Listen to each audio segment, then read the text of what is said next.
అయితే మొదటి నుండి ఏడవ వచనం వరకు ఒక భాగాన్ని మనం చూస్తాము. అలాగే 8 నుండి 11వ వచనం వరకు రెండవ భాగాన్ని మనం చూస్తాం. అయితే ఈ మొదటి భాగము మనం చూస్తే ఇది ఆరాధికుల స్వరం. అయితే ఈ రెండు భాగంలో మనం డివైడ్ చేసుకుంటే ఫస్ట్ ఏంటిదంటే ఆరాధికుల స్వరం, రెండవది మనం చూస్తే దేవుని స్వరం. అయితే ఇక్కడ మనం రెండు డివైడ్ చేసుకుని మనం చూస్తే ఫస్ట్దేమో ఆరాధికుల స్వరము, రెండవదేమో దేవుని స్వరం. ఓకే, అందరికీ అర్థమవుతుందా, వినిపిస్తుందా? ఓకే కదా. ఓకే, అయితే ఇక్కడ మనం ఫస్ట్ 95వ కీర్తన ఏంటిదంటే అది ఆరాధనకు ఒక హెచ్చరిక. ఈ 95వ కీర్తనని మనం రెండు భాగాలుగా మనం చూస్తే ఒకటేమో ఆరాధికుల స్వరము, రెండవదేమో దేవుని స్వరం. అయితే మొదటి భాగం ఏంటిది ఆరాధికుల స్వరం కదా, మళ్ళీ దీన్ని మనం 3గా మనము డివైడ్ చేసి చూడవచ్చు అనమాట. అయితే ఫస్ట్ది మనం చూస్తే మొదటి 2 వచనాలు మనం చూస్తే ఆరాధించుటకు పిలువబడి ఉన్నట్టు మనం చూస్తాం అన్నమాట. మొదటి భాగము ఏంటిది ఆరాధికుల స్వరము. దాంట్లో మనం 3 భాగాల్లో మనం చూస్తే ఒకటేమో ఆరాధించుటకు పిలువబడి ఉన్నాము, రెండవది మనం చూస్తే దేవుని యొక్క గొప్పతనము, మూడవది చూస్తే ఆరాధించు విధానాన్ని మనం చూస్తాం. అయితే ఇక్కడ మనం చూస్తే 95వ కీర్తన మొదటి వచనంకి వెళ్ళే ముందు మనం ఒకసారి మత్తయి సువార్త 11వ అధ్యాయము 25వ వచనం మనందరికీ తెలిసిన వాక్యమే. మత్తయి సువార్త 11:25. ఆ సమయమున యేసు చెప్పినదేమనగా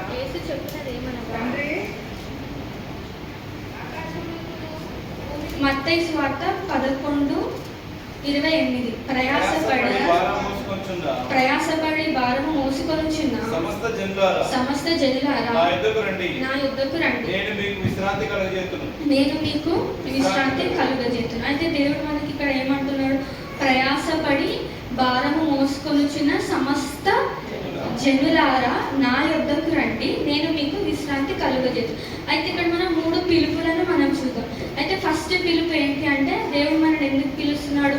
విశ్రాంతి విశ్రాంతిలోనికి మనల్ని ప్రవేశింపచేస్తున్నాడు. ఆ విశ్రాంతిలో మనకి ఏముంటుంది, ఎలా ఉంటుంది అని మనం చూస్తే మనకి రక్షణ అనేది ఉంటుంది. మనల్ని ఎందుకు పిలుస్తున్నాడు దేవుడు? ఫస్ట్ మనకి రక్షణ ఇవ్వడానికి, పాపములో ఉన్న మనలను ఆయన రక్షించడానికి మనలను పిలుస్తున్నాడు. అయితే రెండవదిగా మనం చూస్తే యెషయా గ్రంథము 2వ అధ్యాయము 5వ వచనంలో మనం చూస్తే యెషయా గ్రంథము 2వ అధ్యాయము 5వ వచనంలో మనం చూస్తే యాకోబు వంశస్థులారా రండి, మనము యెహోవా వెలుగులో నడుచుకుందాం. అయితే మొదటిది దేవుడు ఎందుకు మనల్ని పిలుస్తున్నాడు అని మనం చూస్తే ఫస్ట్ థింగ్ ఏంటంటే ఆయనను మనలను రక్షించడానికి ఆయన మనలను పిలుస్తున్నాడు. రెండవదిగా ఎందుకు దేవుడు మనల్ని పిలుస్తున్నాడు అని మనం చూస్తే మనము ఎవరి వెలుగులో? యెహోవా వెలుగులో నడుచుకుందామని దేవుడు మనల్ని పిలుస్తున్నాడు. నేను కొంచెం ఫాస్ట్గా వెళ్తాను, దయతో నన్ను క్షమించాలి. ఎందుకంటే అందరికీ ఆరాధన చేయాలని మనసులో ఉంటుంది. సో అందుకని నేను వాక్యం తప్పు చేసి ఆరాధనకి ఎక్కువ సమయం ఇస్తాను. అయితే ఇక్కడ మనం చూస్తే మొదటి పిలుపు ఏ విధంగా ఉంది? దేవుడు మనల్ని ఎందుకు పిలుస్తున్నాడు అంటే రక్షణ కొరకు మనల్ని పిలుస్తున్నారు. రెండవదిగా మనం చూస్తే వెలుగులోనికి మనలను ఆయన పిలుస్తున్నారు. అయితే మనం చూస్తాం, మనకందరికీ నోటెడ్ కదా, అయితే మీరు చీకటిలో నుండి ఆశ్చర్యకరమైన ఎవరి వెలుగులోనికి? తన వెలుగులోనికి దేవుడు మనల్ని పిలుస్తున్నాడు. అయితే మూడవదిగా మనల్ని ఎందుకు పిలుస్తున్నాడు అనేది మనం 95వ కీర్తనలో మనం చూద్దాం. మొదటి వచనంలో రండి యెహోవాను గూర్చి ఉత్సాహధ్వని చేయుదాము, మన రక్షణ దుర్గమును బట్టి సంతోషగానము చేయడం. అయితే దేవుడు ఇక్కడ మనని తన మందిరానికి మనం పిలుస్తాం. ఇక్కడ మనం వట్టిగా రాలేదు కదా, అంటే సండే మనకు ఇప్పుడు మనం ఏం చేస్తాం, మండే టు ఫ్రైడే వరకు ఆఫీస్కి వెళ్ళాలనుకుంటాం. అట్లా అని సండే మనము దేవుని దగ్గరికి రావాలి అంటే అదొక ఆజ్ఞ, ఒక రూల్ అని మనం రావాలా?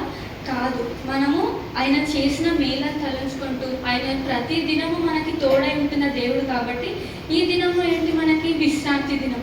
మనం ఏం చేయాలి? ఆయన దగ్గరకు వచ్చి వట్టి వారముగా మనము కూర్చోవద్దు. మనం ఏం చేయాలి? ఆయనను స్తుతించాలి. అదే ఇక్కడ చెప్తున్నాడు. మనని ఎందుకు పిలుచుకున్నాడో మనం చూసాం. ఫస్ట్ రక్షణ ఇవ్వడానికి, తన వెలుగులో నడవాలని ఆయన ఇష్టపడుతున్నాడు. మనం ఇక్కడికి వచ్చి మనం ఏం చేయాలని దేవుడు ఇష్టపడుతున్నాడంటే, ఆయనను గురించి మనం ఏం చేయాలి? ఉత్సాహధ్వని చేయాలి. మన రక్షణ దుర్గంను బట్టి మనం ఏం చేయాలి? సంతోష గానము చేయాలి. అదే 2వ వచనంలో మనం చూస్తే కృతజ్ఞతాస్తుతులతో ఎవరి సన్నిధికి? ఆయన సన్నిధికి మనం రావాలి. అదే 4వదిగా మనం చూస్తే కీర్తనలు పాడుచు ఆయన పేరట ఏం చేయాలంట? సంతోష గానము మనం చేయాలి. అయితే మనం ఇక్కడికి వచ్చి మనకెందుకులే, వాళ్ళు పాట పాడతారు, నాకెందుకులే, వీళ్ళు చూసుకుంటారు అని మనము కేర్లెస్గా మనము దేవుని మందిరానికి మనం రావద్దు. ఇక్కడికి వచ్చినప్పుడు మన దృష్టి కేవలం మన దేవుని మీదనే మనం ఉండాలి. మనం గట్టిగా పాటలు పాడి చప్పట్లు కొడితే అయ్యో పక్కవారేమని అనుకుంటారేమో అని మనం అనుకోవద్దు. మనం ఇక్కడికి ఆయనను, మనకందరికీ తెలుసు ఆరాధన అంటే ఏంటి? దేవునికి స్తుతులు చెల్లించాలి. దానికంటే ప్రాముఖ్యమైనది ఏంటంటే, ఆయన మనలను పాపము నుండి విమోచించాడు. ఆయన మనలను వెలుగు సంబంధులుగా చేశాడు. కాబట్టి మనం ఆయనకి ఏం చెల్లించాలి? కృతజ్ఞతాస్తుతులు మనం చెల్లించాలి. అలాగే ఆయన చేసిన ప్రతి మేలను కూడా మనము జ్ఞాపకం చేసుకుంటూ, కేవలం ఇక్కడ ఉన్నప్పుడు అంటే బయటికి వెళ్ళినాక మన ఇష్టం అని కాదు, కానీ ఇక్కడ ఉన్నప్పుడు ఏంటంటే మనం కేవలం ఆయన నామాన్ని మాత్రమే గొప్ప చేసే వారంగా ఉండాలి. అది ఆయన ఇష్టపడుతున్నారు. ఇక్కడ మనం అదే చూస్తాం. మనం దేవుని మందిరంలోకి వచ్చినప్పుడు ఏం చేయాలంట? ఉత్సాహ ధ్వని చేయాలి, సంతోష గానం చేయాలి. అలాగే కృతజ్ఞత స్తుతులతో మనం ఆయన సన్నిధికి రావాలి. అయితే కీర్తనలు పాడచ్చు, ఆయన పేరట ఏం చేయాలి? మనము సంతోష గానము మనం చేయాలి. అయితే జనరల్గా మనం చూస్తే, మనం దేవుని మందిరానికి వచ్చినప్పుడు మనము ఫస్ట్ మనం ఏం చేస్తాం? స్తుతులతో ఆయనను మనము మనం చేసే స్తుతుల ద్వారా ఆయన ఆశీనుడై ఉంటాడు. కాబట్టి మనం ఇక్కడ ఫస్ట్ రాగానే మనం ఆయనకు స్తుతులు చెల్లించాలన్నమాట. అయితే ఫస్ట్ భాగం అనమాట. మనము ఎందుకు వచ్చాము ఇక్కడికి? ఆరాధించుటకు మనము పిలువబడినప్పుడు మనం ఏం చేయాలి? మౌనంగా కూర్చోవాలి, అంతే కదా? ఫస్ట్ మాట మనం ఏం చూసాం? ఆరాధించుటకు మనం పిలువబడ్డాం, అందుకే మనం సైలెంట్గా కూర్చోవాలి. కరెక్టేనా? కాదు కదా. మనం ఏం చేయాలి? ఉత్సాహ ధ్వని చేయాలి, సంతోష గానము చేయాలి, కృతజ్ఞతాస్తుతులు చెల్లించాలి. అలాగే కీర్తనలు పాడుచు ఆయన పేరిట మనం ఏం చేయాలి? సంతోష గానం చేయాలి. ఈ లోకంలో మనకి ఎక్కడ సంతోషం పర్మనెంట్గా ఉండదు. ఇప్పుడు మన ఫ్యామిలీ చూసుకోండి, ఈరోజు సంతోషంగా ఉన్నామంటే రేపు సంథింగ్ అపవాదం ఏం చేస్తాడు? ఏదో ఒక పుల్ల పెట్టేస్తాడు. మనకేమవుతుంది? అప్పుడు కొంచెం నిరుత్సాహ చెందుతాం. కానీ అదే మనం దేవుడు మాత్రం నిరంతరం కాన్స్టెంట్గా ఒకే రీతిగా ఉండే దేవుడు. ఆయన బట్టి మనం ఏం చేయాలి? సంతోష గానము మనం చేయాలి. అయితే 2వ భాగము 3 నుండి 6 వచనాలు.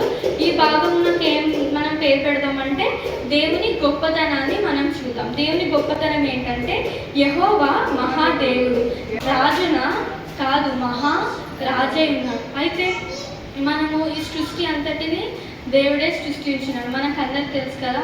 ప్రతిదానికి ఆయన ఏం చేశాడు? ఒక లిమిటేషన్ అనేది పెట్టినాడు. సముద్రాన్ని మనం చూస్తే అది దానికి ఒక బార్డర్ వేశాడు. నువ్వు దీనికంటే ఎక్కువ ఫ్లో అవ్వద్దు, నువ్వు ఇంతే ఉండాలని దానికి ఏం పెట్టాడు? దేవుడు అక్కడ ఒక బార్డర్ పెట్టాడు. ఈ సృష్టి ఆయన నోటితో కలిగింది అనమాట.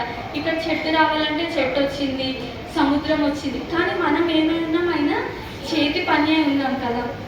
అయితే మాటతో చేసిన సృష్టియే దేవుని మాటకు లోబడుతుందా లేదా? లోబడుతుంది కదా. దేవుడు ఈ టైంలో నువ్వు వర్షం కురువు అనాలని అది ఏమవుతుంది? కురుస్తుంది. ఇక్కడ నువ్వు ఎండ ఎక్కువ కాయంటే అది ఏం చేస్తుంది? ఎండ వస్తుంది. కానీ ఆయన చేసిన సృష్టి ఆయన మాట వింటుంది. అయితే మనం కూడా ఆయన చేతి పని అయి ఉన్నాం కాబట్టి మనం కూడా ఆయనను స్తుతించే లెక్కలో మనం ఉండాలన్నమాట. అయితే ఇక్కడ మనం చూస్తే భూమి అగాధ స్థలములు ఆయన చేతిలో ఉన్నవి, పర్వత శిఖరములు ఆయనవే, సముద్రము ఆయనది, దాన్ని కలుగజేసేది. అయితే ఇది మనం చూస్తే ఫస్ట్ భాగంలో మనము ఆయన మనలను సన్నిధికి ఆరాధించడానికి ఆయన మనలను పిలుస్తున్నాడు కాబట్టి మనం ఎవరం కూడా మౌనంగా ఉండకుండా ఆయనకు స్తుతులు అర్పించే వారంగా ఉండాలి. 2వదిగా మనం చూస్తే ఆయన గొప్పతనం. ఈ లోకంలో ఉన్న ప్రతిదీ కూడా దేవుడి ద్వారానే కలిగింది. కొన్ని మనం చూస్తే మన దైవజనులు చెప్పినట్లు మనం చూస్తే కొన్ని రోబోటిక్స్ ఇవన్నీ టెక్నాలజీస్ ఇవన్నీ ఎవరు చేసినవి? మనుషులు చేసినవి. కానీ దేవుడు చేసినవి మనకి ఏది కూడా హానికరంగా ఉండదు. మనుషులు చేసినవి మనకు కొంచెం హానికరంగా ఉంటాయన్నమాట. అయితే రెండవదిగా మనం చూసాం ఏంటంటే ఆయన గొప్పతనం. మూడవది మనం చూస్తే ఆరాధించే విధానం ఎలా ఉండాలో మనం చూస్తాం. అయితే మనం ఆరాధించే విధానం ఎలా ఉండాలని మనం 7వ వచనంలో మనం చూస్తే, రండి నమస్కారము చేసి సాగిలపడుదాము, మనలను సృజించిన యెహోవా సన్నిధిని మోకరించుదు. నేడు మీరు ఆయన మాట అంగీకరించిన ఎడల ఏంటిదంట? కీడని రాయబడింది ఇక్కడ, లేదా ఏమని రాయబడింది? ఎంతో మేలు. మేలు అని కూడా కాదు, ఎంతో మేలు. మనం ఏం చేసే వారంగా ఉండాలంటే ఆయన మాటలను మనము అంగీకరించే వారముగా మనం ఉండాలన్నమాట. అయితే మనము ఈ గత నెలంతా మనం చూసుకుంటే ఎన్నో రకాలుగా మనము శ్రమలలో మనం వెళ్ళి ఉండొచ్చు. మన లైఫ్ ఎప్పుడు సాఫీగా వెళ్ళిపోయిందని మనం అనుకోవద్దు. ఎన్నో అప్స్ అండ్ డౌన్స్ వస్తుంటాయి. ఎన్నోసార్లు మనకి దేవుడు మనలను చూస్తూ మనం టెస్ట్ చేస్తూ ఉంటారనమాట. అయితే టెస్ట్ చేసిన ప్రతిసారి మనము ఏం చేస్తుంటాం? కొంచెం విశ్వాస జీవితంలో తగ్గిపోతుంటాం. మనకి మేలు వచ్చాయంటే కొంచెం పెరుగుతాము, శ్రమలు వచ్చాయంటే ఏం చేస్తాం? కొంచెం మనం డౌన్ అయిపోతుంటాం. కానీ మన దేవుడు అందుకే అంటాడు కదా, కొన్ని దినములు మీరు శ్రమ పడిన పిమ్మటే ఆయనే మనలను పూర్ణులుగా చేసి స్థిరపరిచి బలమును అనుగ్రహించే దేవుడు మనకున్నాడు. అయితే మనము చూస్తే అబ్రహాము తండ్రిని మనం చూస్తాం. అబ్రహాము తండ్రిని మనం చూసినప్పుడు తన ఏమైనాడు? మనకు విశ్వాసమునకు తండ్రి. తన జీవితంలో ఎన్నో సార్లు తను దేవుని మాట తను విన్నాడు. అయితే మొన్న దైవజనులు చెప్పినప్పుడు కూడా నేను అక్కడ కూర్చొని నేను అనుకున్నా, దేవా నాకు కూడా ఒక్కసారి నీ దర్శనం దయచేయి, ఒక్కసారి నీ స్వరం వినాలి, అది నేను ఎక్స్పీరియన్స్ చేయాలి. ఎలా ఉంటుంది? మనకి ఒక్కొక్కసారి మనకు భయం వేస్తూ ఉంటుంది, మనం ఫుల్ ఎట్లనో అనిపించేస్తుంది. కానీ మనం నిజంగా ఒకవేళ మనం ఆయన దర్శనాన్ని చూస్తే ఎలా ఉంటామో, దేవా నేను ఎక్స్పీరియన్స్ చేయాలి ఒక్కసారని ఆయన దగ్గర దేవుని దగ్గర నేను దేవుని దగ్గర ప్రేయర్ చేసుకున్నాను అనమాట. అయితే మనం ఇక్కడ చూస్తే రండి నమస్కారం చేసి మనం ఏం చేయాలి? సాగిలపడాలి. అయితే మనం చూస్తాం కదా, ప్రతి నాలుక యేసయ్య గొప్పతనాన్ని గురించి వివరించాలని మనం ఇక్కడ చూస్తాం. ఎక్కడ అంటే ఫిలిప్పీలు 2వ అధ్యాయము 9, 10, 11 వచనాలు మనం చూస్తే,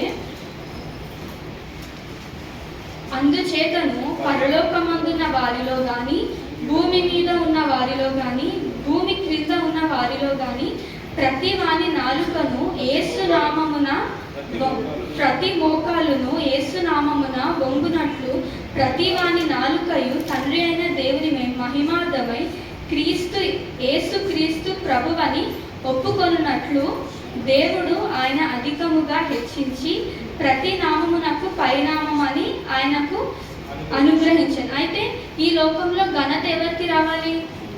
దేవునికే రావాలి. ప్రతి ఒక్క మోకాలు ఎవరి నామంలో? యేసు నామంలో మనం ఉండాలి. మనం ఇట్లా వీడియోస్ కొన్ని చూస్తే పాస్టర్ ఇట్లా కొంతమంది దైవజనులు వెళ్తుంటే అందరూ ఏం చేస్తారు? మోకాల మీద పడి వాళ్ళకి ఇట్లా వాళ్ళ దగ్గర బ్లెస్సింగ్స్ తీసుకుంటారు. కానీ మన దేవునికే మన మోకాలు మనం వంగాలి. మన నాలుక ఏం చేయాలి? తండ్రి అయిన దేవుని మహిమార్థమై ప్రభు అని మనం ఏం చేయాలి? ఒప్పుకోవాలి. రెండవ రోజు వార్షిక సభలో దైవజనులు ఒక మాట చెప్పారు. ఏంటిది? దేవుని మనము ఘనపరచాలి. అదేవిధంగా మనము బహిరంగంగా అందరి ముందు యేసే దేవుడని మనము ఒప్పుకోవాలి. మనం భయపడే క్రైస్తవులుగా మనం ఉండొద్దు. మనము ఓపెన్ క్రైస్తవులుగా మనము ఉండాలన్నమాట. అయితే మనం ఇక్కడ చూస్తాం, దేవుని రండి ఏం చేయమంటున్నాడు? దేవుని మందిరానికి వచ్చి మనము సాగిలపడమంటున్నాడు. అయితే సాగిలపడాలి. ఇప్పుడు కొంతమంది మనం నీళ్ళలో చేస్తే ఏమని అనుకుంటారేమో, నిల్చొని ప్రార్థన చేస్తే ఎవరేమని అనుకుంటారేమో అనుకుంటాం. కానీ మనము మన హృదయంలో మనము ఆయనకు సాగిలపడాలి. మనం ఇలానే నిల్చొని ఉంటాం. కానీ నేను కళ్ళు మూసుకొని ఆలోచిస్తే నేను ఈ పాటికి అమెరికాకి వెళ్ళి వచ్చేస్తాను. చాలాసార్లు మనం అట్లే అనుకుంటాం కదా, ఇక్కడ ఉన్నట్టే ఉంటాం. కానీ మనం మైండ్ ఎట్ వెళ్ళిపోతుంది, ఇప్పుడు నేను అమెరికాలో ఉన్నా, అక్కడ ఉన్నాయి అని మన మైండ్ వెళ్ళిపోతాం. అక్కడిక్కడ పంపించే బదులు ఒకసారి మనం దేవుని దగ్గరికి వెళ్దాం. నిజంగా నేను ఇట్లా ఆరాధిస్తుంటే దేవుని దగ్గరికి మనం వెళ్ళి మన స్థుతులు ఆయన ఎట్లా యాక్సెప్ట్ చేస్తున్నాడు, ఎలాగా దేవదూతలు ఏమని స్థుతిస్తున్నాయంట, పరిశుద్ధుడు పరిశుద్ధుడు పరిశుద్ధుడు. మనం కొంచెం సేపు ఆడడానికి మనకి ఏమొచ్చేస్తుంది, ఆయాసం వచ్చేస్తుంది. కానీ వాళ్ళు రేయింబగలు రాత్రింబగలు ఏం చేస్తున్నారు, పరిశుద్ధుడు పరిశుద్ధుడు పరిశుద్ధుడు. నిజంగా మనం కూడా ఆ ప్లేస్లో ఉంటే అప్పుడు మనము మన ఊహలో మనం ఏం చేయాలి, ఆయన మీద సాగిలపడి మనం ఏం చేయాలి, ఆయనకు నమస్కారము చెల్లించే వారముగా మనం ఉండాలన్నమాట. అయితే మొదటి భాగంలో మనం 3 విషయాలు నేర్చుకున్నాం. ఏంటి అంటే దేవుని యొక్క చెప్పాలి, ఎవరు వినట్లేదా, అర్థం అవ్వట్లేదు. ఫస్ట్ది ఏంటంటే ఆరాధించడానికి మనము పిలువబడి ఉన్నాం. పిలువబడిన వారం ఏం చేయాలి, ఆయనను స్తుతించాలి, ఉత్సాహ గానము చేర్చి ఆయనను స్తుతించాలి. రెండవదిగా మనం ఏం చూసాం, దేవుని యొక్క గొప్పతనాన్ని మనం చూసాం. ఆయన సృష్టిని సృష్టించిన దేవునిగా మనం చూసాం. మూడవదిగా మనం ఏం చూసాము, ఆరాధించే విధానం. ఆరాధించే విధానం అంటే మనం ఆయన ఎదుట మనము సాగిలపడి హృదయాన్ని పగలగొట్టుకొని ఆయన ద్వారా ఆయన ఎదుట మనము ఆయనను స్తుతించాలి. అయితే మనము మొదటి భాగం చూసాం. అయితే ఇక్కడ రెండవ భాగంలో మనం చూస్తే 8, 9, 10, 11 వచనాల్లో ఇక్కడ దేవుని యొక్క స్వరాన్ని మనం చూస్తాం. ఫస్ట్ భాగం అంతా మనం స్వరం అంటే ఏంటి, మనం ఎలా స్తుతించాలి, ఆయనను ఎలా ఆరాధించాలి, ఏం చేయాలి అని మనము మొదటిగా చూసాం. అయితే ఇక్కడ రెండవదిగా మనం చూస్తే దేవుడు మనకు ఒక స్వరాన్ని ఇస్తున్నాడు. ఏమని అంటే, అరణ్యమందు మొరీబా యొద్ద మీరు కఠినపరచుకొనినట్లు, మస్సా దినమందు మీరు కఠినపరచుకొనినట్లు మీ హృదయములను కఠినపరచుకొనుడి. కఠినపరచుకొనకుడి అంటే దేవుడు ఇక్కడ ఏమని సెలవిస్తున్నాడు మనకి, మన హృదయాలను మనము కఠినపరచుకోవద్దంట. అయితే ఆయన మందిరానికి మనం వచ్చినప్పుడు అంటే మనం వద్దు, మనం పాడొద్దు, వద్దు నేను చప్పట్లు కొట్టొద్దు, ఎందుకులే మనకెందుకులే వాళ్ళు చేస్తారు అని మనము మన హృదయాలను మనము కఠినపరచుకోవద్దు. ఎందుకంటే ఆయన జాలిగల దేవుడు కదా, కనురెప్పలాగా మనలను ప్రతిదినం ఆయన కాస్తూ కాపాడుతాడు. మనం ఎంత భయంకరమైన రోజుల్లో ఉన్నా కూడా ఏ రోజు కూడా ఆయన కృప మనలను విడిచిపెట్టలేదు. కాబట్టి మనం ఆయన హృదయానికి వచ్చినప్పుడు మన చింతలన్నీ మర్చిపోయి కేవలం ఆయన తట్టు మనం తిరిగి ఆయనను స్తుతించే వారం ఉండాలి. అయితే ఇక్కడ నిర్గమకాండము రెఫరెన్స్ వద్దు, తర్వాత చదవండి ఎవరైనా. నిర్గమకాండము 17వ అధ్యాయంలో మొత్తం మనం చూస్తే ఈ మొరీబా మస్సా దినము ఏ విధంగా వచ్చాయనేది మనం నిర్గమకాండము 17వ అధ్యాయంలో మనం చూస్తాం అన్నమాట. మొరీబా అనగా ఏంటంటే వాదము. మొరీబా అంటే వాదము. అక్కడ ఇశ్రాయేల్ ప్రజలు ఏం చేశారంటే వాళ్ళకి తాగడానికి ఏం లేదు, నీరు లేదు. ఏంటి మోషే, మమ్మల్ని ఇక్కడ తెచ్చి నువ్వు వేసావు, మాకు నీరు లేవు అది అన్నప్పుడు మోషే దేవుడికి మొదలుపెట్టుకున్నప్పుడు దేవుడు ఎక్కడి నుండి నీళ్ళు ఇస్తాడు, బండ మీద నుండి నీళ్ళు ఇచ్చినప్పుడు అప్పుడు ఆ చోటికి మోషే ఏమని పేరు పెడతాడంటే మస్సా అండ్ మొరీబా అని పేరు పెడతారనమాట. మస్సా అంటే శోధించుట. ఒకసారి నిర్గమకాండము 17వ అధ్యాయంలో చూడు.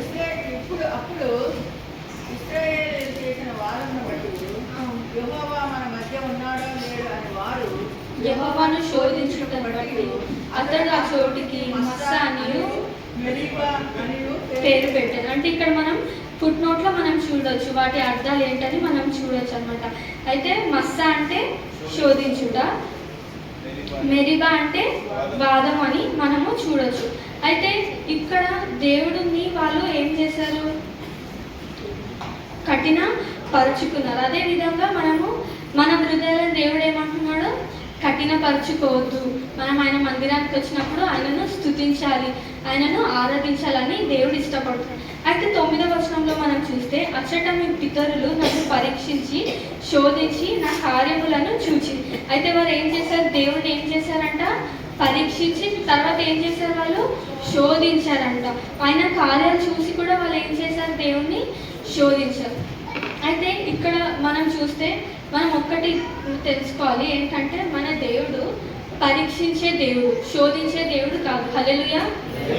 ఎంతమందికి అర్థమైందండి ఈ మాట? మన దేవుడు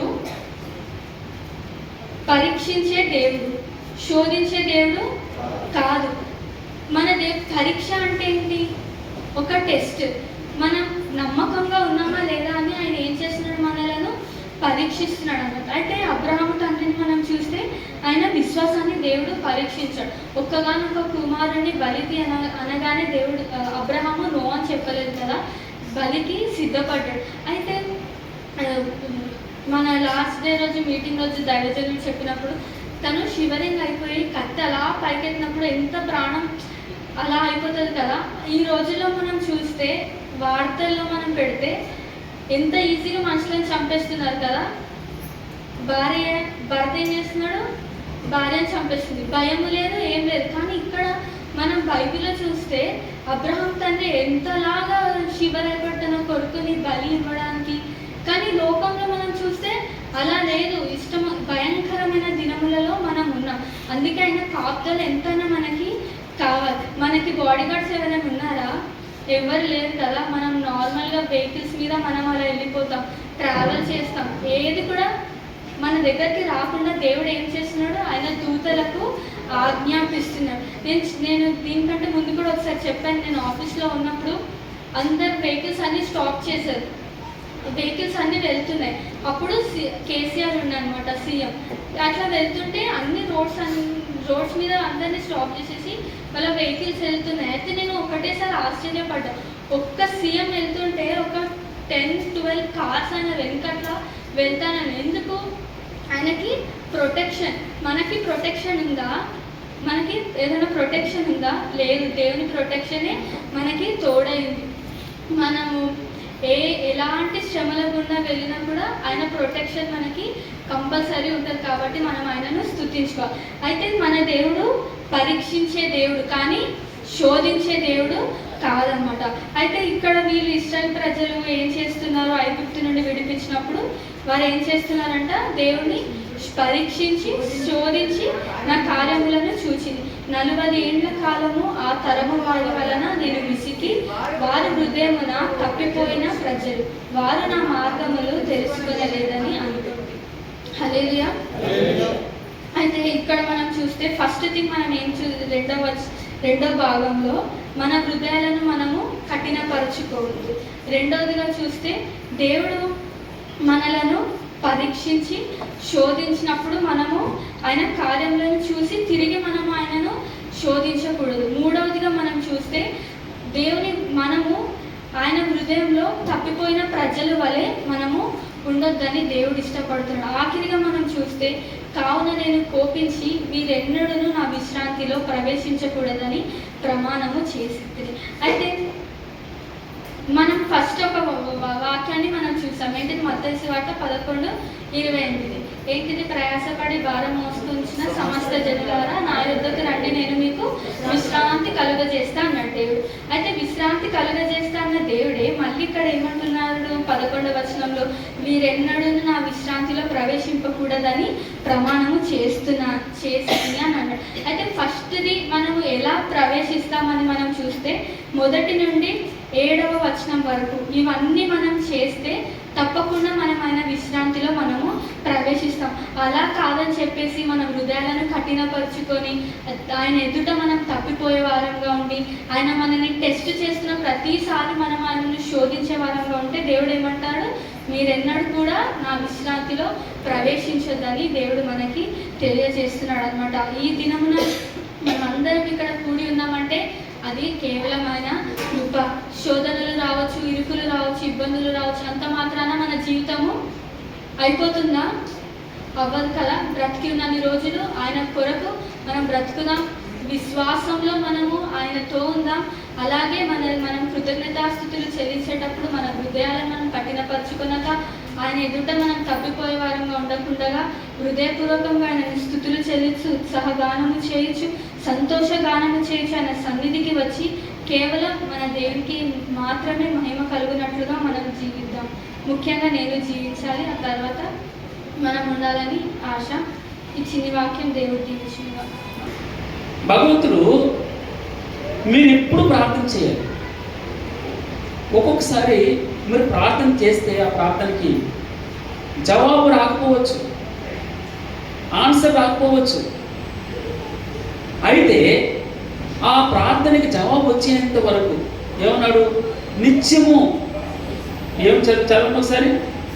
వారు విసుగక, మొట్టమొదటి మాట ఏంటమ్మా? వారు అంటే నేను కదండి.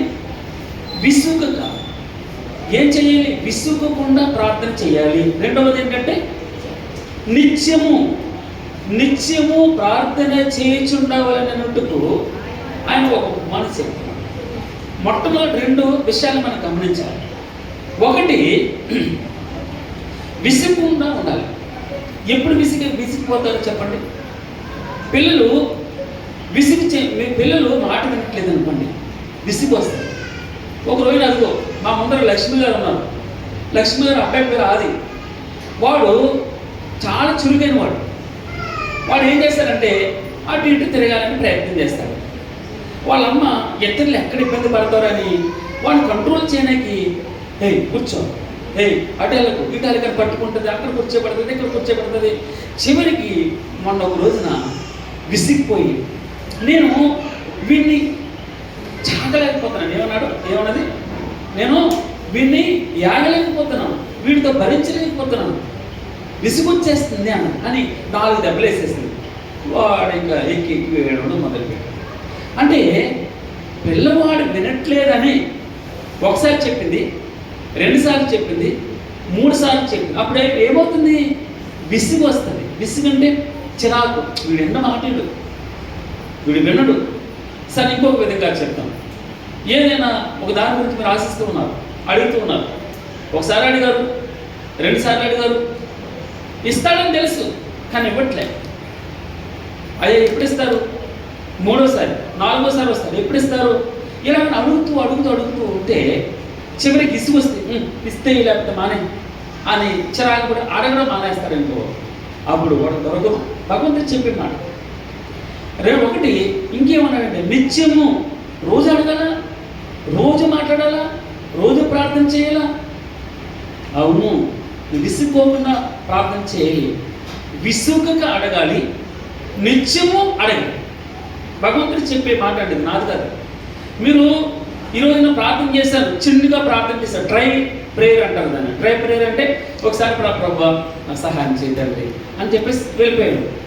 అప్పుడు దానికి జవాబు రాకపోయేటప్పటికి నువ్వు 2వసారి మళ్ళీ ప్రార్థన చేస్తావు, జస్ట్ మళ్ళీ అది ట్రై ప్రేయర్ రావట్లే, వదిలేస్తావు.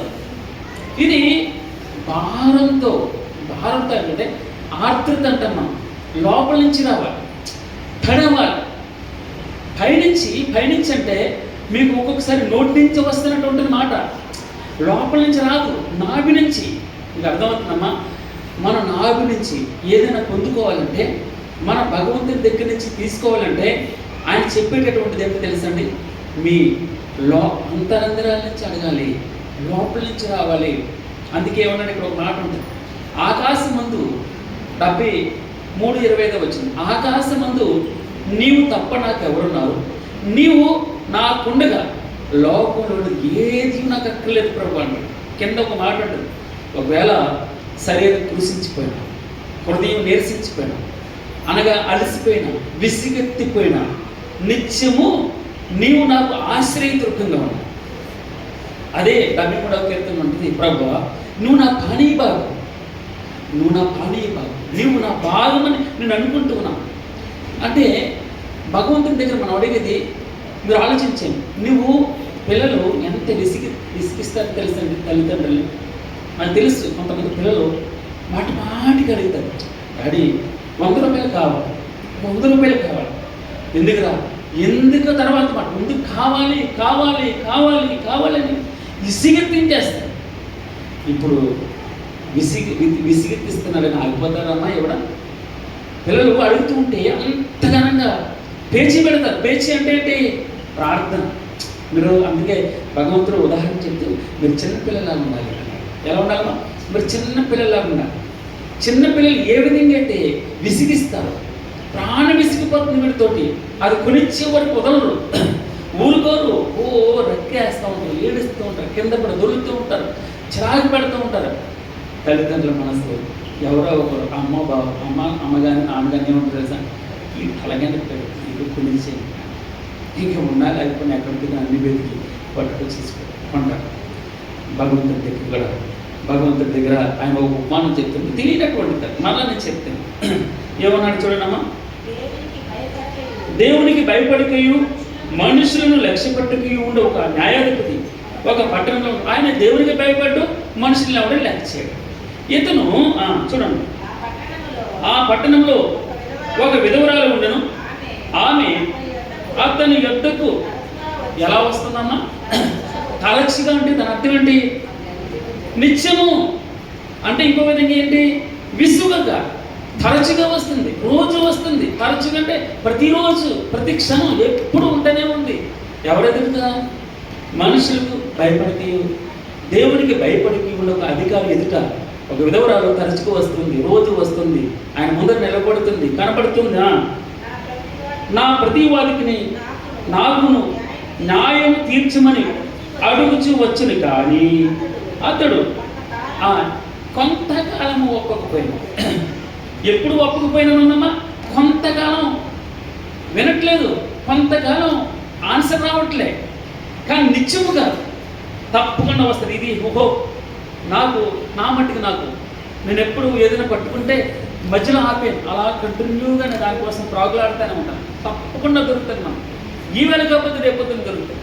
ఇక్కడ కొంతకాలము ఒప్పక పోయిను అని వ్రాయబడిన తర్వాత అతడు నేను దేవునికి భయపడికయు మనుష్యులను లక్ష్య పట్టుకి ఉండినను ఈ విధమురాలు నన్ను తొందర పెట్టుచున్నది కనుక ఆమె మాటి మాటికి వచ్చి ఓదాడుకున్నట్లు ఆమెకు న్యాయము తీర్తునని తనలో తాను. ఇది మరి ఎంత అద్భుతమైనటువంటిదో చూడండి. మన ప్రార్థన ఎప్పుడు కూడా అంటే ఇక్కడ రెండు చూపిస్తున్నాడు భగవంతుడు.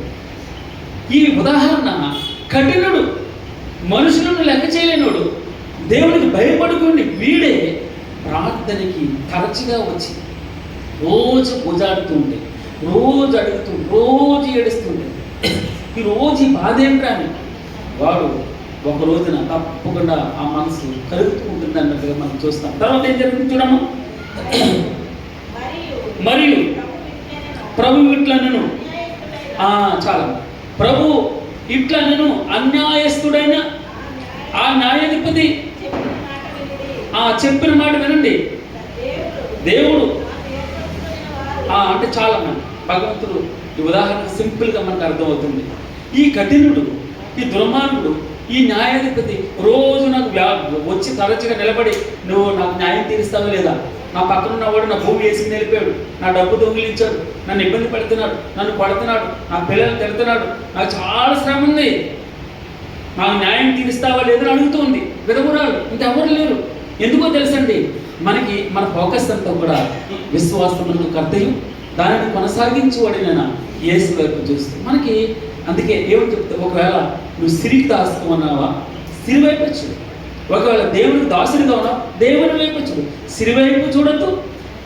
ఒకవేళ సిరి వైపు చూస్తే దేవుని వైపు చూడద్దు, దేవుని వైపు చూస్తే సిరి వైపు చూడదు. భగవంతుడు చెప్పే మాట, రెండు పడవల మీద నువ్వు కాలు పెట్టు. ఏమన్నాడు తెలుసా, ఉంటే దేవుడు చెప్పే మాట నాది కాదు, ఉంటే వెచ్చగా ఉండు లేదా చల్లగా ఉండు. ఏమన్నాడు తల్లి, ఉంటే వెచ్చగా ఉండు లేదా చల్లగా ఉండు. నులివెచ్చని స్థితి ఉంటే నేను నీ దగ్గరకు వస్తాను, వచ్చి నా నోట నుండి భూమి వేయ నుద్దేశించుచున్నాను అన్నాడు భగవంతుడు. ఏమన్నాడు తల్లి, నేను నీ ఎద్దుకు వస్తాను, అప్పుడు నా నోట నుండి నిన్ను తృణీకరిస్తాను, నేను బయటికి గెంటేస్తాను, నేను విడిచిపెడతాను, నీ దగ్గర నుంచి దూరంగా జరిగిపోతాను, నా నోట నుండి భూమి వేయ నిర్దేశించుచున్నాను అన్నాడు భగవంతుడు. తర్వాత ఇదే మాట నేను ఎందుకు ఈ మాటలని చెప్పాలని ఆశపడుతుందంటే, మొట్టమొదటి రోజు వాక్యానికి ఎక్స్ప్లెనేషన్ ఇస్తున్నాను, చిన్నగా ఎక్స్ప్లెయిన్ చేస్తాను.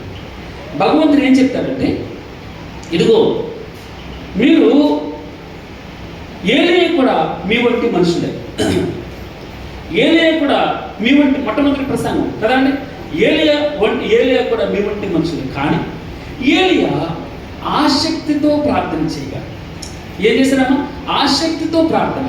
ఈ ఆసక్తితో ప్రార్థన ఎలా చేశారో తెలుసండి, మీరు చూడండి, ఒక మాట చూపిస్తాను. లోకాసు వార్త 9వ అధ్యాయము 55వ వచనం. లూకాసు వార్త 9వ అధ్యాయము 55 చదవండి. 54 చదవండి. శిష్యులైన యాకోబును యోహానును అది చూచి ప్రభువా ఆకాశము నుండి అగ్ని దిగి వీరిని నాశనము చేయనట్లు మేము ఆజ్ఞాపించుట నీకిష్టమా అని అడుగగా. చాలు. ఇక్కడ ఏలియా ఆసక్తితో ప్రార్థన చేశాడని రాయబడింది. ఎలా చేస్తాడమ్మా? ఆసక్తితో ప్రార్థన చేస్తాం. ఏలియా మన వంటి మనుషుడే, కానీ అతడు ఆసక్తితో ప్రార్థన చేయగా, ఆసక్తితో దేవుడమ్మా ఆసక్తితో ప్రార్థన చేయగా, ఆసక్తి డెఫినేషన్ ఇస్తూ మనకి ఒక ఇద్దరు భక్తులు మన ముందు ఉంచాడు. యోహాను, యాకోబు. వీరు ప్రభువుకి అవమానం జరుగుతుంది. ప్రభువుని రావద్దు అంటున్నారు. ఆ గ్రామాలకు రావద్దు అంటున్నారు. అప్పుడు మనకి పౌరుషం కలిగిన క్రైస్తవులు దేవునికి ఆయాసకరమండి, దుఃఖకరమండి. మనం బ్రతుకులు ఉంటే మనం పౌరుషంగా మనం సరి చేసుకోవాలి, పౌరుషంగా పశ్చాత్తాపడాలి, పౌరుషంగా ఏడవాలి.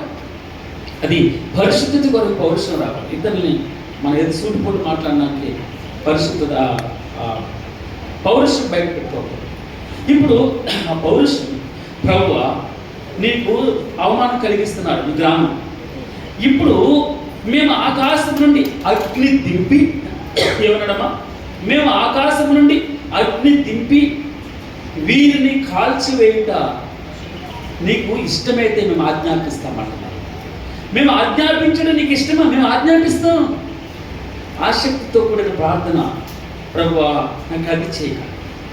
ఇంతవరకు ఆశీర్వాదాల కోసం మీరు ప్రాకులాడారు.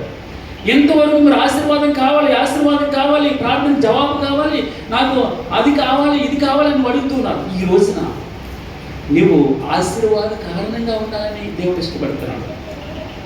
అర్థమవుతుందమ్మా? మౌనంగా ఉంటున్నాడు. చెప్తాను హల్లెలూయా. అర్థమవుతుందా?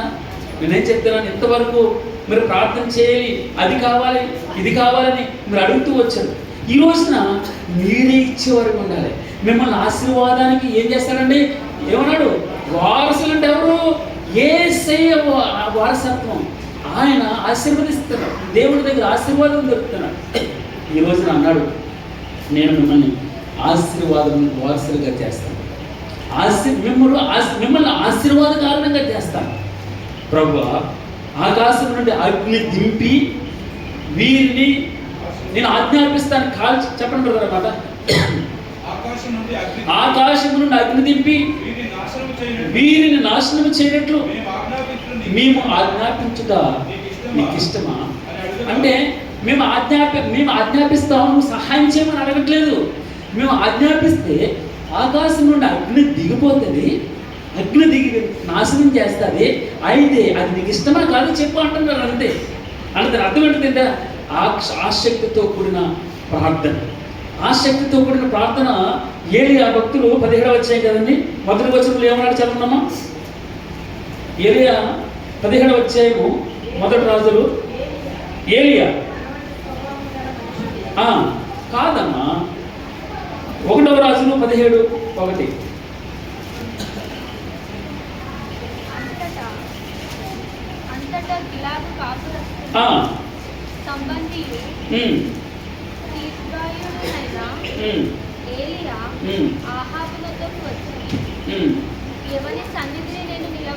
ఎవరి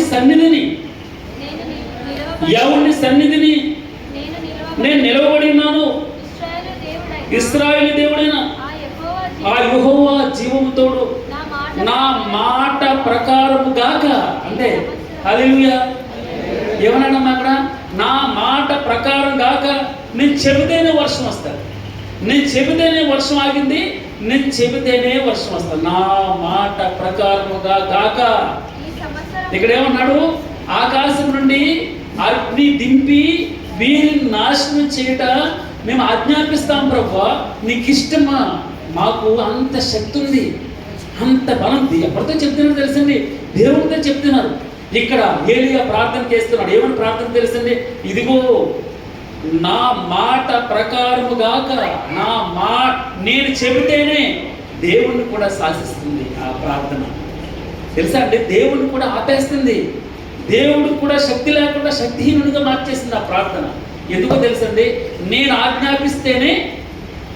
ఆజ్ఞాపిస్తేనే వర్షం కురవాలి. నా మాట ప్రకారము గాక ఆసక్తితో ఏలియా మన వంటి స్వభావం గలవాడు అయినప్పటికీ ఆసక్తితో ప్రార్థన చేయక భగవంతుడు ఇందాక మనం చూస్తాం, మీరు నిత్యము ప్రార్థించేయాలి, మీరు విసుగకు ప్రార్థించి ఎప్పుడూ ప్రార్థన చేస్తూ ఉండాలి. ప్రార్థనకి జవాబు రావట్లేదు మానేయదు. మీరు నిత్యము ప్రార్థన చేయాలి, విసుగకు ప్రార్థన చేయాలి. ఇదిగో మీరు అనుకుంటున్నారేమో ఆ అన్యాయస్తుడైనటువంటి వాడు కొద్ది రోజులే ఒప్పకపోయాడు, కొద్ది దినములు ఆన్సర్ చేయలేదు, అంతే కదండి. దాని అర్థం భగవంతుడు వాడు కఠినుడు. మీరు అడుగుతూ ఉంటే మీ పిల్లలకి అన్నీ కొనిస్తున్నారు, మీ పిల్లలకి మంచి మంచి ట్యాబ్లెట్ కొనిస్తున్నారు. అక్కడ చూసి అందరి చేతుల్లో మంచి మంచి చాక్లెట్లు, మా వాడు చూస్తే 2-3 లాలీపాప్లు, అక్కడ చాలా 10-15 లాలీపాప్లు ఉన్నాయి, సగం తిని పడేయాలి. ఏంటి లాలీపాప్ ఒకటి 15 రూపాయలు 20 రూపాయలు. చక్కగా వాళ్ళు ఏమడుగుతుంటే కదండి, మీరు చెడ్డవారే మీ పిల్లలకి మంచి ఈమెయిల్ ఇస్తున్నారే. ఎవరన్నా మీరు చేపను అడిగితే పామునిస్తారా? అంతే కదండి. మీరు చేపను అడిగితే పామునిస్తారా? రొట్టెని అడిగితే తేలిస్తారా అని అంటే ఎక్కడ కాదమ్మా, సరే మంచిది, మీకు తేలు రాయో ఏదో మీరు అంటే అక్కడ మాట ఉపయోగించింది. మీరు చెడ్డవారి మీ పిల్లలకి ఏది కావాలో కొని పెడుతున్నారు కదా. నేను మంచివాడిని, దేవుడు చెప్పే మాట చెప్పండి. హల్లెలూయా. మీకు రావట్లేదా మా మాట? లోపలికి అర్థం కావట్లేదా? లోపలికి తీసుకోవట్లేదా? దేవుడు అంటే మాట మీరు చెడ్డవారేయండి ఇంతగా మీ పిల్లల పట్ల ప్రాకులాడుతూ ఉంటే మంచివాడు, నేను మంచివాడు ఆయన పేరు. ఏ పేరమ్మా? ఉపకారి, అందరికీ ఉపకారి. ఆయన అందరి మీద నువ్వు ఎలాంటి స్వభావం ఉన్నా కూడా ఆయన మంచివాడు అంటే ఆయన దుష్టులు ఎడలేను, కృతజ్ఞత లేని వారు ఎడలేను, ఆయన ఉపకారి అని వ్రాయబడింది లోకాసువార్త 6:37 అంత మంచి దేవుడు. ఆయన అంటున్నాడు కదా, నేను మీరు అడుగు వాటన్నిటికంటే అత్యధికంగా మీకు ఇస్తాను. అందుకే మీరేం చేయాలి తెలుసా? నేను వాడు అన్యాయస్తుడు వాడే ఇస్తుంటే, వాడే తీర్పు తీరుస్తుంటే, నేను మంచి దేవుడు, ఉపకారిని. మీరు నిత్యము విసుగగా ప్రార్థించాలి, విసుగకుండా అడగాలి. మీరు మొహమాట పడకూడదు. మీరు ఇంకొక విధంగా చెప్పాలంటే మొహమాట పడకూడదు. అసలు నిరభ్యంతరంగా ఓపెన్గా భగవంతుడితో మీకు కావలసిన ప్రతిదీ ఆయనతో నిరభ్యంతరంగా అడగాలి.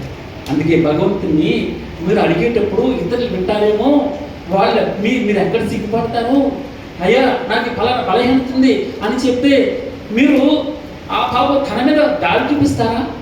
బలహీనత ఏం తప్పు చేసింది, ఏం పాపం చేసిందని గుసగుసలాడతామా? ఇతరులతో చెప్తామా? ఫర్ ఎగ్జాంపుల్ ఓపెన్గా ఇప్పుడు ఎవరైనా ఇక్కడ ప్రార్థన చేస్తే, ప్రభువా నన్ను కరుణించు, నేను ఫలానా మిస్టేక్ చేశాను, ఫలానా నేను సిన్ని కమిట్ అయ్యాను అని ఇక్కడ ఓపెన్ చేసి ఎవరైనా మాట్లాడుతుంటే వారి పట్ల మనకి ఎలాంటి భావన ఉంటుందో తెలుసండి. అసలైనటువంటిది ఆ మారు మనసు, ఆ భావన వదిలేసి మనం వేరే కోణంలో ఆలోచన చేస్తాం. అందుకే భగవంతుడు ఏం చెప్తాడంటే, మీరు ప్రార్థన చేసేది తలుపులు వేసుకోండి, మీకేది కావాలి నిరభ్యంతరంగా అడగాలి, సిగ్గు విడిచి అడగాలి. ఆ మాటికి సిగ్గు విడిచి అని వ్రాయబడింది అక్కడ. సిగ్గు విడిచి నిత్యము విసుగగా. తెలుసా అండి, ఏలియా మన వంటి స్వభావం గలవాడు, ఎంత వాటిదేలిపోయాడు తెలుసండి.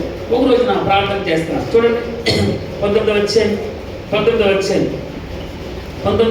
41వ పిమ్మట ఏలియా తర్వాత ఈ నోటుతో అధికారం చెలాయిస్తున్నాడు. అంటే ప్రార్థన జవాబు చూడండి, ఎంత ఆసక్తితో కూడిన ప్రార్థన. ఎందుకు తెలుసండి, ఒక్కొక్కసారి నాకు తెలియకుండా మా పిల్లలు ఎవరితోటే ఒక 1000 రూపాయలు అడిగారు అనుకోండి, ఎవరైనా నాకు తెలియకుండా నేను ఇస్తాను. మా దినేష్ ఉద్యోగం చేయట్లేదు, కానీ నేను ఇస్తాను అని కమిట్ చేసి వచ్చేస్తాను. అప్పుడు ఇంటికి వచ్చి నన్ను అడుగుతాడు, డాడీ నేను అలాంటి వ్యక్తికి 1000 రూపాయలు ఇస్తానని కమిట్ చేశాను, ఇచ్చే అంటాడు. అప్పుడు నేను అంటాను, ఒరే ఏదో పెద్ద నీ జేబులో ఉన్నట్టు నన్ను ఆజ్ఞాపిస్తున్నానేంటి అంటాడు.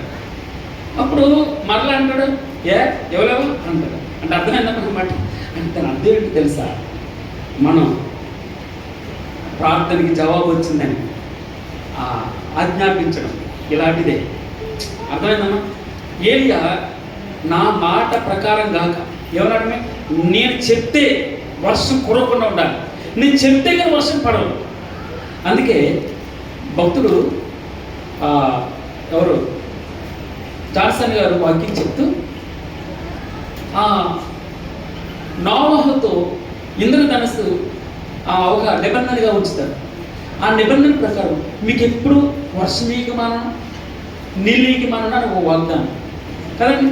అంటే భూమి మీద వర్షం కురిపించకుండా మానేసే అంతగా, అంటే దేవుని యొక్క కోనేటిని నిబంధనని కట్ చేస్తుంది ఇక్కడ ఈ ప్రార్థన. ఆసక్తితో కూడినటువంటి ప్రార్థన, నిత్యము చేసే ప్రార్థన, విసుగుగా చేసేటటువంటి ప్రార్థన. ఏలియా ఆసక్తితో ప్రార్థన చేయగలిగితే అంటే తెలుసా, ఆజ్ఞాపించినాను. అంటే ఇప్పుడు నా కొడుకు నాకు తెలియకుండా తను ఇతరులకు సహాయం చేస్తాడని, తన చేతులు లేవు, తన నిధి కాదది, తండ్రి నిధి, తండ్రి ఆస్తిలో నుంచి నేను ఇస్తానని కమిట్ చేసేంతగా ఈ రోజున ఎవరికైనా నువ్వు హస్తం మీద నీ హస్తం పట్టుకెళ్ళి నీకు స్వస్థత జరుగును కాక, స్వస్థత ఇచ్చే అధికారం నీది కాదు, దేవునిది. నీకు లేదు ఆసక్తి, కానీ దేవుని ద్వారా ఒకళ్ళు తప్పించుకుంటున్నాము. మనం హస్తం పెడుతున్నాం, మనం ప్రార్థన చేస్తున్నాం, మనం ఉపవాసం ఉండి మనం దేవునికి ఈ రోజున నువ్వు ఆశీర్వాదం పొందడానికి కాదు ప్రార్థన చేసేది, ఆశీర్వాదం ఇవ్వాలి ప్రభు. నేను హల్లెలూయా తప్పలు గట్టిగా లేని కావట్లే, వారికి లేనైపోతే చిన్న పిల్లలు స్కూల్ పిల్లలాగా మారిపోవాలి. నేను ఆ వయసు అంతా, నేను నా వయసు అంతా అని అనుకుంటే, వాడు బతికి అంతా నా బతికి అంతా మీరు అనుకుంటే మీకు చేతులు లేవు, మీరు హల్లెలూయా అని చెప్పలేరు, మీరు ఆ వాక్యానికి రెస్పాండ్ కాలేరు. మీకు అర్థమవుతుందన్నమాట. అందుకే మనం వాక్యం వినేటప్పుడు చిన్న పిల్లలాగా మారిపోవాలి. అందుకే యోహాను యాకోబులు ఏమన్నారు తెలుసమ్మా, ఊరిమేడు వారు అని చెప్పారు. ఏమని పెట్టారు? ఓయే నరికేసరి పేరు పెట్టారు. ఊరిమేడు వారు అనగా అక్కడ అర్థం ఏంటి తెలుసండి, ఊరిమేడు వారు అనగా భగవంతుని కోసం పౌరుషంగా నిలబడేటటువంటి వారు, పరిశుద్ధత కోసం ప్రాగులాడేటటువంటి వారు, భగవంతుని ఆ యొక్క శక్తిని వారు పుణుకుపుచ్చుకుని, ప్రభువా ఆకాశం నుండి అగ్ని దించి వీరిని కాల్చివేయట నీకు ఇష్టమా అంటే చూడండి, ఎంత మంచి గొప్ప ప్రార్థనా పనులు. అంటే ప్రార్థన పనులు అంటే బలవంతంగా భగవంతుని దగ్గర నుంచి ఆశీర్వాదం ఆగేస్తున్నారు. ఇప్పుడు ఆశీర్వాదం ఇచ్చేవారుగా ఉన్నారు. అంటే నాది ఇది ఏమన్నాడు తెలుసా, తను ఎందరు అంగీకరించారు అనగా ఆయన నామమును అంగీకరించిన వారందరికీ ఆయన కుమారులు అగుటకు ఆయన అధికారం ఏంటమ్మా, ఆయన అధికారం గ్రహించారు. మీరు అధికారం, ఇదిగో మీరు దత్తపుత్రాత్మ పొందినటువంటి వారు, మీకు అధికారం అని గ్రహించబడింది, స్టాంప్ వేస్తున్నారు, మీరు దేవుని రాజ్య వారసులు. మీరు అధికారం ఉంటే ఏంటి తెలిసింది, వారసత్వం ఇది, దేవుని వారసులు మనం. దేవుడు మీలో ఉన్నాడు, మీరు క్రీస్తుని పోలి క్రీస్తు వారు వలె ఉండడానికి, రోమీయులకు రాసిన పత్రిక 1:7 ఉంది. మీరు క్రీస్తు వారు వలె ఉండడానికి పిలువబడ్డారు. మీరు అది ఒట్టుంటి విశ్వాసాలుగా ఉండడానికి పిలువబడ్డారు. మీరు యేసు క్రీస్తులో ఉండాలి, ఆయనలో ఉండాలి, ఆయనలో మాట్లాడాలి, ఆయనలో ప్రవర్తించాలి, ఆయనలానే మీ స్వభావం ఉండాలి. గలతీయులకు రాసిన పత్రిక 4:19 భగవంతుడు చెప్తారు కదా, ఏ విధం చేస్తాడు, చాలా కష్టపడుతున్నాడు అపోస్తలుడైన పౌలు గారు. ఏమని తెలిసిన ప్రసవ వేదన పడుతున్నాడు, ప్రార్థన చేస్తున్నాడు, విసుగుగా ప్రార్థన చేస్తున్నాడు, నిత్యము ప్రార్థన చేస్తున్నాడు. ఎందుకో తెలుసా, మీరు క్రీస్తు సారూప్యత, మీరు క్రీస్తు వారి వల్ల ఉండాలి. మీరు వెళ్ళిపోయేటప్పుడు ఒక ఆలోచన చేసి, ప్రభువా నీ స్వరూపం నీలా మాట్లాడాలి. అప్పుడు నిత్యము విసుగగా ఈ ప్రార్థన చేసేది ఒకే ఒకటి, ప్రభువా ఆశీర్వాదం పొందుకోవాలి, ఆ ఆశీర్వాదం నీవై ఉండాలి. అందుకే ఆయన ఉంటే మన పట్టిందల్లా, ఆయన చెప్తాడు పట్టిందల్లా బంగారం అవ్వాలి, పట్టిందల్లా బంగారం అవ్వాలి. ఇదిగో అనేక కుటుంబాల్లో నెమ్మది లేని కుటుంబాలు చాలా ఉన్నాయి, అనేక జీవితాలు పరిపూర్ణంగా లేనటువంటి జీవితాలు, చాలా కుటుంబాల్లో అశాంతం ఉన్నాయి, అప్పుల బాధలు ఉన్నాయి, ఇరుకులు ఉన్నాయి, ఇబ్బందులు ఉన్నాయి, వ్యసనాలతో పట్టి పిడుస్తున్నారు, తెలియనటువంటి వ్యాధులు, ఎప్పుడు ఏ వార్త వినాలో, ఏ చెడు వార్త వినాలో సమస్యలకు భయపడతారు. ఆ రోజున అపోస్తలుడైన పేతురు గారు ఆ సముద్రం మీద నడుస్తూ ఉన్నంతసేపు బాగానే ఉంది, నడుస్తున్నంతసేపు దేవుడు కుమారుని అనుకుంటున్నాడు. ఎప్పుడైతే గాలిని చూస్తాడో పరిస్థితులు చూస్తాడు, ఆలను చూస్తాడు, పొంగులు చూస్తాడు, మునిగిపోబోతున్నాడు, అయినా విడిచిపెట్టకూడదు. భగవంతుని మళ్ళా తండ్రి నన్ను కరుణించు. అర్థమైనా ప్రతి సమయాల్లోనే ఆయన మనకు గుర్తు రావాలి, ఆయన జ్ఞాపకం తెచ్చుకుంటూ ఉండాలి. ఈ రోజున ఆసక్తితో కూడిన ప్రార్థన, విడువక ప్రార్థన చేయాలి. మనం ఏం చేయగలం? చిన్నది మనం ఏం చేయగలం? ఎప్పుడు అనుకోకండి చిన్నోళ్ళం మనం. నా దగ్గర డబ్బు లేదు, నా దగ్గర బలం లేదు, నాకు ఇంగ్లీష్ రాదు, నాకు తెలివి లేదు, అంత నేను ఎనలిటికల్గా థింక్ చేయలేను, ఈ ప్రాబ్లమ్ సొల్యూషన్ నా దగ్గర లేదు, నాకు ఉద్యోగం లేదు, నా ఇంటి చుట్టూ నాకే తినడానికి లేదు అని ఎప్పుడు మనం అధైర్యపడదు.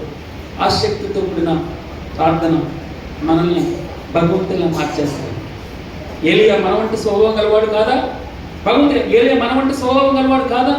ఈ రోజున భగవంతుడు చెప్పే మాట అందరూ ఆలోచించింది. ఒకే చిన్ని సూత్రాన్ని మనం పట్టుకున్నాం. నిత్యము విసుగక మనం ప్రార్థించాలి. ఆయన దగ్గర ఆ ధననిధిని కొలగొట్టాలి, ఆయన అధికారాన్ని పొందుకోవాలి, ఆయనలా మారుకోవాలి. మనం ఇతరులకి ఆశీర్వాదకరం. మనం ఏ ఇంట్లోకి వెళ్తే అక్కడ అడుగు పెట్టిన ప్రతి స్థలం ఆశీర్వదింపబడాలి. మన చేతులు వారి మీద పెడితే వారికి శుభం కలగాలి. వారు అందుకే మనల్ని మీరు ఆలోచించేది, మనం పరిశుద్ధులుగా, భగవంతుడు పరిశుద్ధులు, మనం కూడా అలాగనే మారిపోవడానికి ఆ ప్రార్థన ఎప్పుడు ప్రార్థన చేస్తున్నాం. మొదలు భగవంతుని ప్రార్థన ఏంటో తెలుసండి, మన వ్యక్తిగత ప్రార్థనలో ప్రతిదీ మన బలహీనత అంతా ఆయనతో చెప్పాలి. అందుకే నాకు నిన్న మొన్న 4 రోజులు జ్ఞాపకం చేసుకున్నాం. మిస్పా అంటే ఏంటి తెలుసమ్మా? ఆయన కలుసుకునేటటువంటి స్థలం. ఆ నిబంధన మందసంలో దైవజనుడు చెప్తారు, నిబంధన మందసంలో 3 వస్తువులు ఉన్నట్టుగా ఫిబ్రవరి రాసిన పత్రిక 9వ అధ్యాయంలో 3 వస్తువులు చూపిస్తాడు. 1 నిబంధన పలకలు అనగా వాక్యం, 2 ఆహారం చిగురించేటటువంటి కర్ర, 3 బంగారు పాత్రలో ఒక ఓమేరు పట్టేట మన్నా. ఈ 3 యేసుక్రీస్తు వారికి సాదృశ్యంగా, వాక్యానికి సాదృశ్యంగా ఉన్నట్టు మనం చూస్తాం. ఎప్పుడు ఆ నిబంధన స్థలంలో ఏ రోజు కూడా అక్కడ కలుసుకోకుండా వెళ్ళకూడదు. తన సంగతి అంతా చెప్పుకోవాలి. యోబ్దా తన సంగతి అంతా చెప్పుకున్నాడు, తన బలహీనత చెప్పుకున్నాడు, బలం చెప్పుకున్నాడు, పరిస్థితి చెప్పుకున్నాడు, నాకెంత స్తోమత ఉందో సామర్థ్యం అంతా చెప్పేస్తున్నాడు. మనం దాన్ని ఏమంటారు, ఓపెన్గా భగవంతునితో చెప్పుకోవాలి.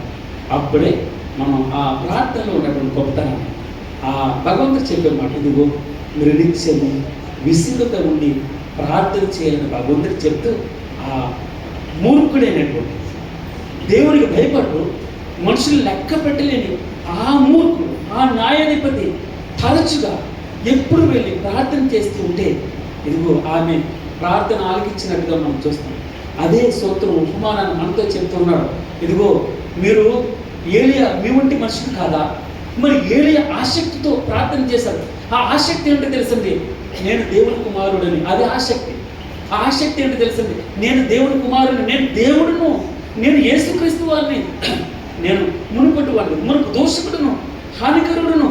ఈ రోజున నేను యేసుక్రీస్తు అనగా వాక్యం నాలోకి వచ్చినప్పుడు నాలో ఉన్న అపరిశుద్ధి అంతా ఆయన శుద్ధీకరించాడు. ఆ వాక్యం చేత ఉదక స్నానం చేసి ఆయన నన్ను ఆయన మహిమగల సంఘం ఎదుట, అనగా ఈ సంఘాన్ని ఆయన ఎదుట మహిమగల సంఘం గాను, నిర్దోషమైన సంఘం గాను, మత్స్య కానీ, డాగ్ కానీ, కల్మషం కానీ అట్టిది మరి ఏది లేకుండా ఏం చేశారు తెలుసండి, వాక్యం చేత ఉదక స్నానం చేపించి నడుము నిద్ర నుంచి అరికాల వరకు శుభ్రంగా కడిగేసి, అందుకే భక్తులు ఏమైనా ప్రార్థన చేస్తున్నాడు, హిస్సోపుతో కడగాలి ప్రభు. హిస్సోపు అంటే ఏంటి?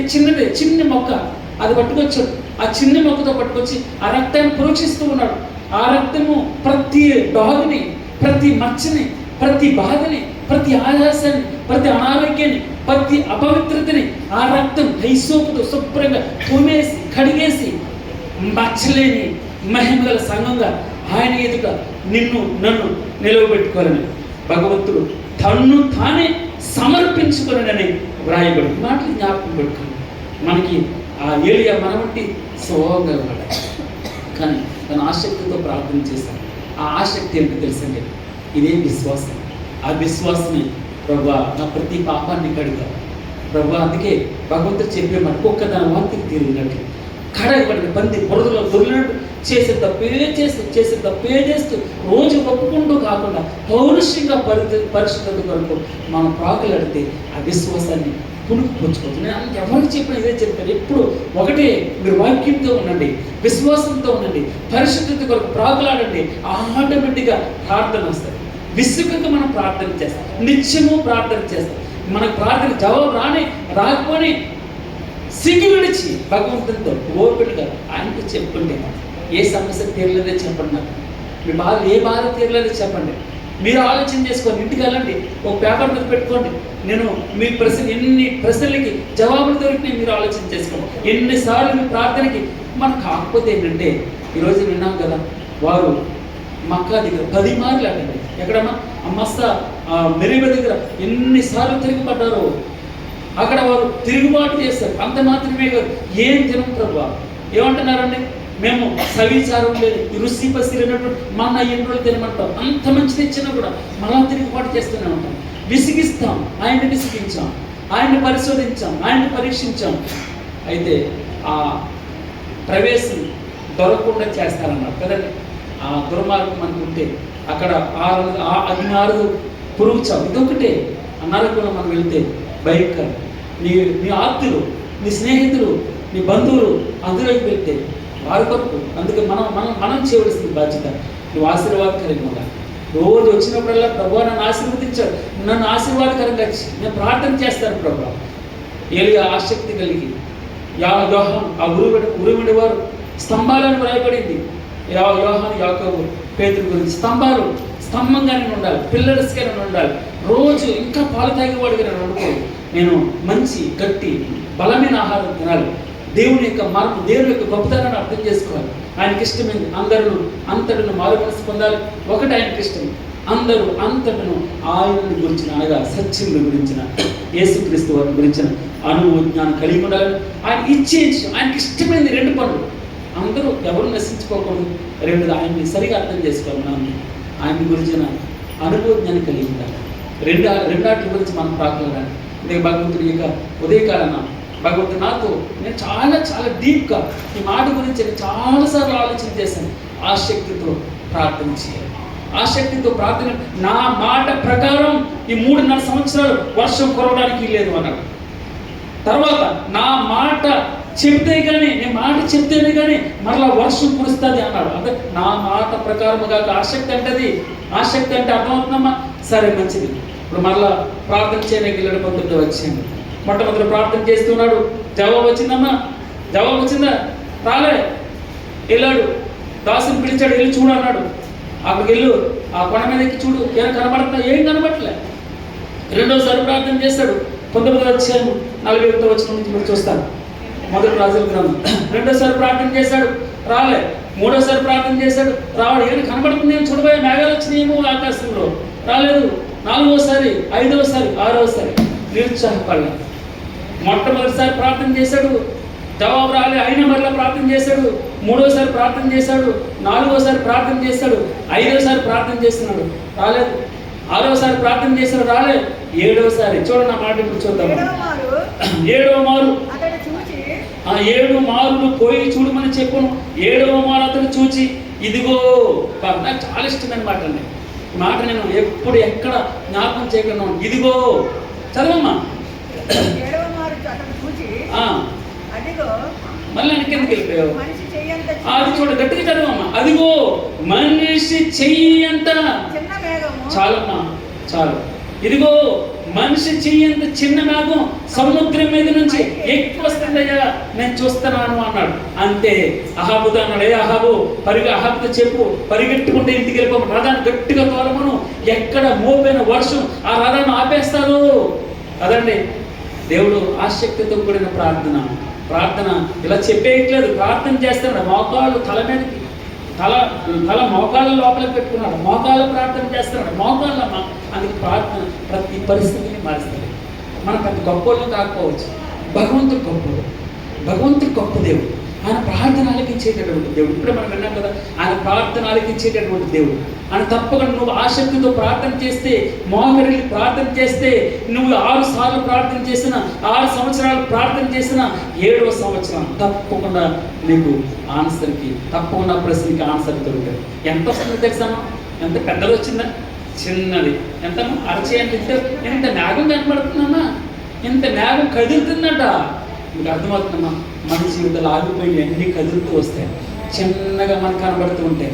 అర్థం కాని ఇదేంటి అని అనుకుంటాము. ఇదేమి అన్నారు. ఇదేమి అంటే దాని అర్థం ఏంటో తెలుసమ్మా? ఇదేమి అని ఉంటుంది, అది ఒక్కసారే ఉంటుంది అందులో. ఇదేమి అనగా మన్నా అని అర్థం. హల్లెలూయా, గట్టిగా చెప్తాం హల్లెలూయా. అర్థమైన వాళ్ళందరూ గట్టిగా చెప్తాం హల్లెలూయా. ఇదేమి అంటే మన్నా అని అర్థం. చిన్న మేఘం వస్తుంది, ఏమీ లేని చోట చిన్న గొప్ప భగవంతుడు మనకి ఇస్తాడని మీరు మర్చిపోవద్దు. భగవంతుడు నాది కాదని చెప్పారు. మీరు నిరీక్షణ లేకుండా మనకి జవాబు దొరకట్లేదండి. ఎక్కడో ఒక చోట చిన్న గోపు మనకి చిన్న మేఘం వస్తుంది, అది మోపడంత వర్షం కురుస్తుందట. హల్లెలూయా.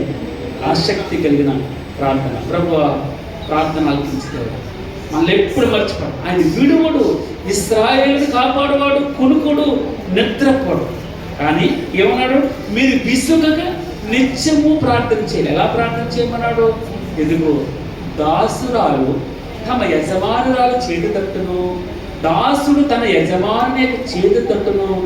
ఎప్పుడైతే దాసుడు కరుణిస్తాడో, యజమానుడు కరుణిస్తాడో, యజమానురాలు కరుణించేంత వరకు, అనగా మనలను మన దేవుడు కరుణించేంత వరకు నిత్యము విసుగగా ఆసక్తితో కూడిన ప్రార్థన, అధికారంతో కూడిన ప్రార్థన నువ్వు చేయాలంటే ఒకటే కండిషన్.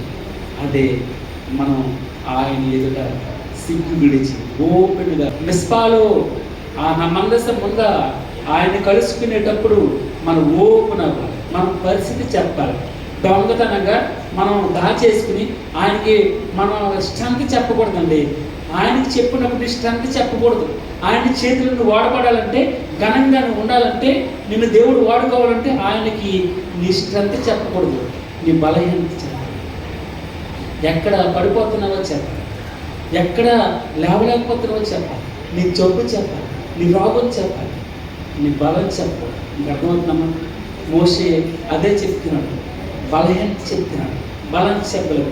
నేను నిష్ఠా ప్రవీణుణ్ణి, చాలా ఐగుప్తులో ఉన్న సకల విద్యల్లో ప్రవీణుడు, అయినా చెప్పట్లేదు. నేను నోటి మాంద్యం గలవాడిని, నేనంతటి వాడిని, నేను ఆయన ఎదుటి ఎలా నిలబడదాన్ని. అర్థమవుతుందమ్మా? అతను ఐగుప్తులో ఉన్న అన్ని శాస్త్రాలు సకల విద్యా ప్రవీణుడు అని రాయబడి ఉంది. కానీ ఏమంటున్నాడు తెలుసంటే, నేను నోటి మాంద్యం గలవాడిని. మన భగవంతుని దగ్గర ఆయనకి వ్యక్తిగత ప్రార్థనలు ఆయన ఒక్కడే ఉన్నప్పుడు, లేదా ఒక్కరిగా నువ్వు ఆలోచిస్తున్నప్పుడు, వెలుగుతున్నప్పుడు, నా పరిస్థితి ఇది ప్రభు, నేను నీలా ఉండాలనుకుంటున్నాను, ఆశ అయితే ఉంది, అలనాటి భక్తుల్లా ఉండాలని ఆశ ఉంది ప్రభు.